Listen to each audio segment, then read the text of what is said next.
sala, kumpisal na sila. Para na kriminal karon Dodge. Kriminal. Ang kriminal, kumpisal siya sa pari. Siya, Kadir. Ano nga? Ano? Kadir. Kumpisal ko, Kadir.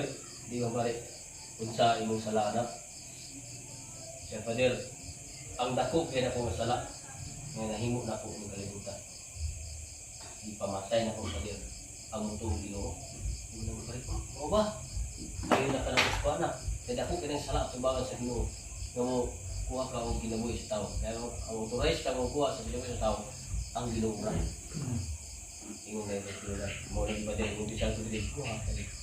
Di pamatay na kong mutong Ginoo. Yun na pati. Kung tanda ko siyang pagkapari. Siyang pagkapari ka ron. Mutuo ka Ginoo. Ha? Kani ato-ato na niya. Kani ato mutuo ko Ginoo. Kani ako ron jaming-jaming nilang ni. Kani ato. Mutuo sa Ginoo. Kani ako ron jaming-jaming nilang ni.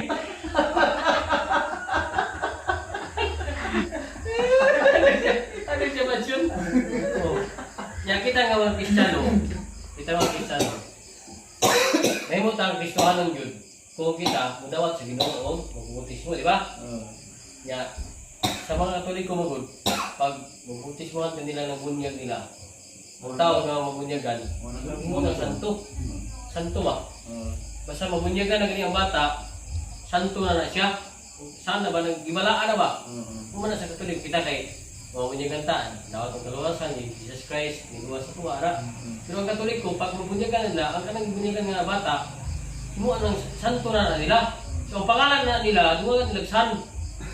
Kay santo naman, si Nicolas. Nicolas, ang bautismo, ay nagpabunyag.